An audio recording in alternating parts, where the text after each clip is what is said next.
Halo,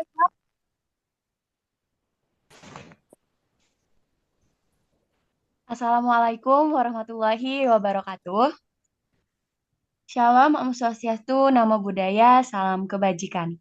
Yang kami hormati Bapak Rizky selaku dosen pengampu pada mata kuliah Mekanika Fluida. Perkenalkan kami dari kelompok 8 dengan anggota. Yang pertama, Dafa Haiban Muzaki dengan NIM belakang 09. Yang kedua, Jessica Maharani dengan NIM belakang 15. Yang ketiga, Aura Zahra Rahmani Sukma dengan NIM belakang 24. Yang keempat, Raza Nurnabihah Syadzwina dengan NIM belakang 111. Dan yang kelima, Afrida Husna dengan NIM belakang 138. Pada kesempatan kali ini, kita akan mempresentasikan suatu topik, yaitu penyelesaian gesekan dalam pipa pada kasus similarity. Nah, dari soal yang disajikan, kita lihat terdapat sebuah pipa di mana pipa tersebut em, terdapat gesekan pada dinding bagian dalam pipa, lalu terdapat tegangan geser pada dinding pipa yang merupakan fungsi dari kecepatan fluida rata-rata, lalu ada tinggi kekasaran dinding rata-rata, ada densitas fluida yang dilambangkan dengan rho, lalu ada viskositas fluida yang dilambangkan dengan mu, serta diameter bagian dalam pipa yang dilambangkan dengan D. Nah, dari soal yang disajikan ini, kita diperintahkan untuk mengembangkan hubungan non-dimensi antara tegangan geser dan parameter lain dalam soal. Jadi dari soal yang disajikan, kita menemukan beberapa masalah. Yang pertama yaitu fluida yang mengalir dalam pipa. Nah, fluida yang mengalir dalam pipa ini bersifat incompressible atau densitasnya tidak berubah, dengan densitas rho dan viskositasnya mu. Lalu ada kondisi aliran dalam pipa. Pipa di sini berbentuk bundar dengan diameter D, pipa panjang dan horizontal, artinya tidak ada pengaruh gravitasi dalam arah aliran pipa tersebut. Kecepatan rata-rata fluida di seluruh penampang adalah V dan juga konstan sesuai dengan hukum kekekalan massa. Selanjutnya, aliran yang sepenuhnya berkembang atau fully developed flow. Dalam pipa panjang, aliran menjadi sepenuhnya berkembang secara hidrodinamis atau bentuk profil kecepatannya tidak berubah sepanjang pipa. Lalu ada gesekan dalam pipa. Nah, gaya gesek antara fluida dan dinding pipa menyebabkan adanya tegangan geser pada dinding bagian dalam. Tegangan geser di sini konstan di sepanjang pipa dalam wilayah aliran yang berkembang. Lalu ada penurunan tekanan.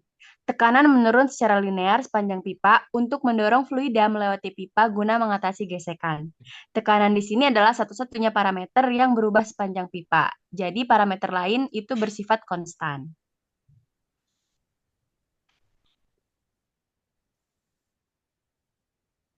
Lalu kita memiliki tujuan utama di antara lain adalah mencari hubungan dimensional antara tahu dengan parameter lainnya seperti kecepatan rata-rata, kekasaran dinding pipa, densitas fluida, viskositas fluida, dan juga diameter pipa.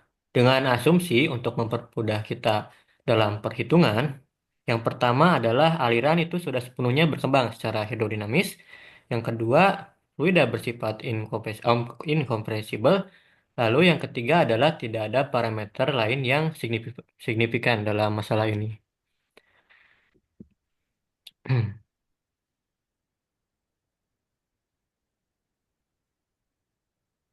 Lalu kita juga dalam menyelesaikan masalah ini, kita dilakukan beberapa langkah dalam analisisnya, yaitu secara tahap dengan variabel berulang dengan menentukan parameter non-dimensionalnya.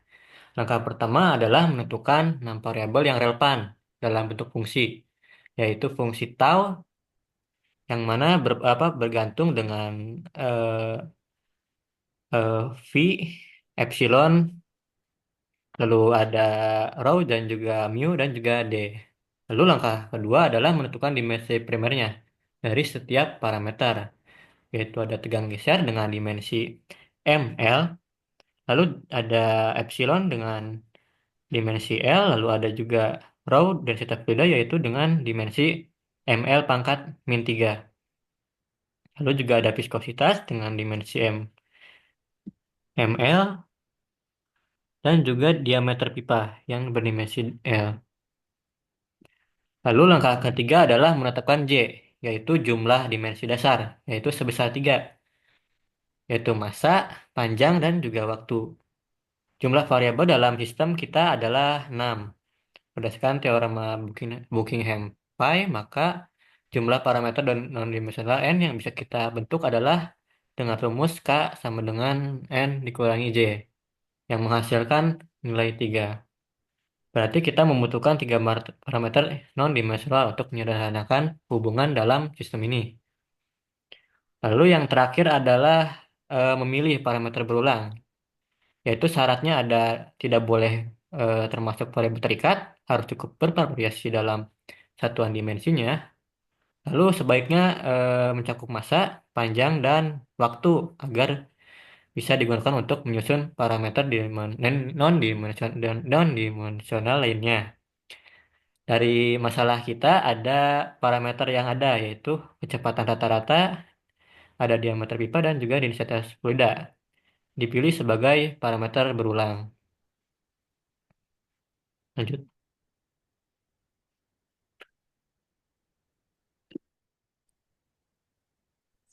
Oke, untuk langkah kelima itu pembentukan parameter non-dimensional.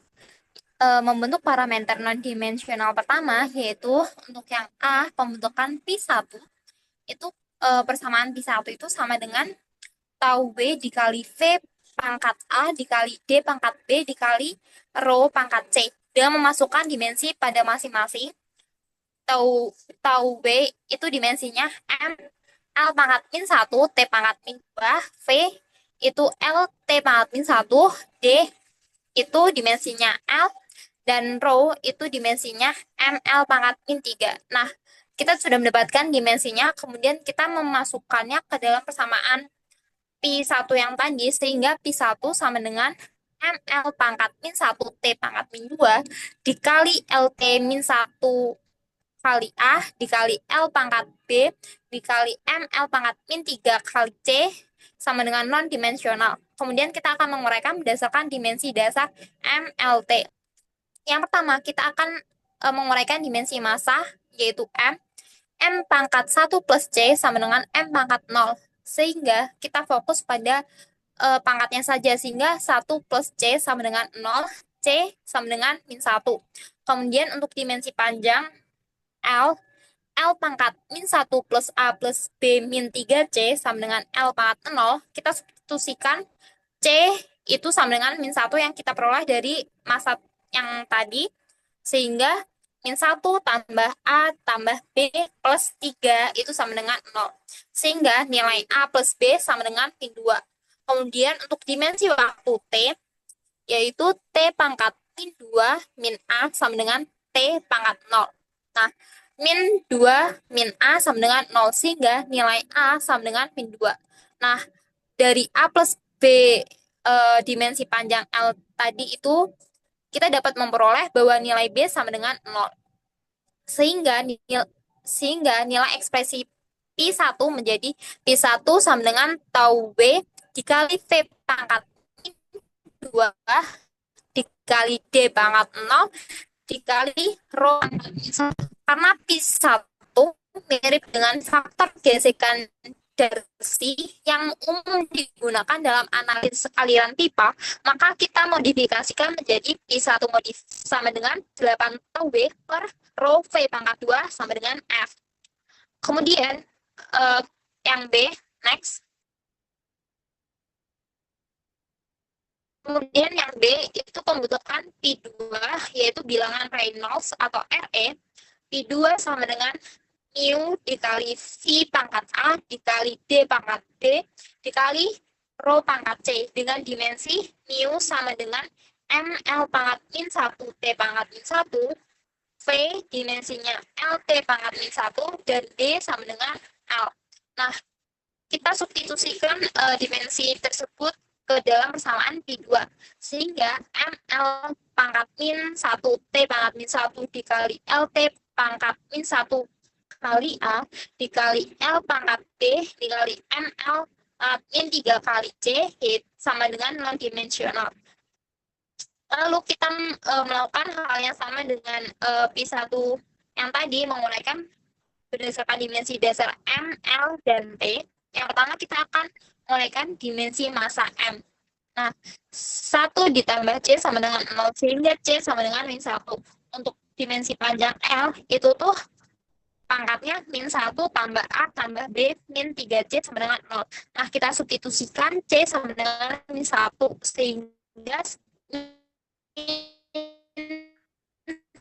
1 tambah A tambah B tambah 3 sama dengan 0. A tambah B sama dengan min 2. Kemudian untuk dimensi waktu T, itu pangkatnya min 1, min A sama dengan 0, sehingga nilai A sama dengan 1. Dari A plus B yang kita peroleh dari dimensi panjang lalu A plus B sama dengan min 2. Nah, kita peroleh A itu sama dengan min 1, sehingga kita dapat kan nilai B itu sama dengan 1, sehingga nilai ekspresi P2 menjadi P2 sama dengan rho VD per mu. Nah, ini disebut bilangan Reynolds atau RE, sehingga P2 itu sama dengan RE. Nah, kemudian untuk yang terakhir, itu pembentukan P3 rasio kekasaran. Nah, persamaan P3 ini sama dengan epsilon dikali rho pangkat C dengan dimensi. Baik, untuk dimensinya, epsilon itu sama dengan L, dan untuk V, D, dan Rho itu dengan dimensi yang sebelum-sebelumnya sudah disebutkan. Nah, kemudian kita substitusikan dimensi tersebut terhadap P3, sehingga L dikali LT pangkat min 1 kali A dikali L pangkat B dikali ML pangkat min 3 dikali C sama dengan non-dimensional. Nah, kita akan mencari nilai M, L, dan T sama dengan cara yang sebelumnya. Kita dapatkan dimensi massa M itu sama dengan C sama dengan 0. Kemudian dimensi panjang L itu 1 tambah A tambah B sama dengan 0. Kemudian dimensi waktu T itu min A sama dengan 0, sehingga positif A sama dengan 0 juga. Dari 1 ditambah A plus B sama dengan 0 dari dimensi panjang L tersebut, kita peroleh B sama dengan min 1, sehingga ekspresi P3 menjadi P3 sama dengan epsilon per D, dan ini disebut sebagai rasio kekasaran relatif. Next. Oke, untuk tahap selanjutnya dilakukan secara bertahap dengan variabel berulang untuk menentukan parameter non-dimensional. Tahap ke-6 menulis hubungan akhir. Kita sekarang dapat menuliskan hubungan non-dimensional sebagai F sama dengan F dalam kurung RE epsilon per D. Ini menunjukkan bahwa faktor gesekan F dalam aliran pipa bergantung pada bilangan Reynolds atau RE dan rasio kekasaran relatif epsilon per D. Untuk penjelasan kasus similarity pada contoh soal, dalam analisis dimensional menggunakan teorema Buckingham-N, konsep similarity atau kesamaan aliran sangat penting untuk menyederhanakan fenomena fisika kompleks menjadi bentuk non-dimensional. Pada contoh soal ini, kita dapat mempelajari similarity dalam aliran fluida dalam pipa yang dapat dijelaskan dengan 3 jenis kesamaan. Yang pertama, ada geometrical similarity atau kesamaan geometris. Dua sistem dikatakan memiliki kesamaan geometris jika semua panjang dalam satu sistem memiliki rasio tetap terhadap panjang dalam sistem lainnya. Dalam kasus ini, diameter pipa D dan kekasaran dinding epsilon harus berskala dengan cara yang sama jika dibandingkan antara dua aliran yang berbeda. Rasio kekasaran relatif epsilon per D harus tetap agar kondisi aliran dapat dibandingkan secara langsung. Yang kedua, ada kinematic similarity atau kesamaan kinematik. Kesamaan kinematik ini terjadi jika distribusi kecepatan pada dua sistem memiliki pola yang sama ketika dinormalisasi terhadap kecepatan karakteristik. Dalam contoh soal ini, bilangan Reynolds LE sama dengan rho VD per epsilon, menentukan kesamaan kinematik. Jika dua aliran memiliki nilai RE yang sama, maka distribusi kecepatan dalam pipa akan serupa terlepas dari skala fisiknya. Yang ketiga, ada dynamic similarity atau kesamaan dinamis. Kesamaan dinamis jika gaya-gaya yang bekerja pada fluida dalam dua sistem memiliki rasio yang sama. Dalam kasus ini, faktor gesekan dari F adalah fungsi dari bilangan Reynolds, RE, dan rasio kekasaran epsilon per D. Jika dua sistem memiliki nilai RE dan epsilon per D yang sama, maka gaya gesek dan distribusi tekanan akan serupa dalam kedua aliran.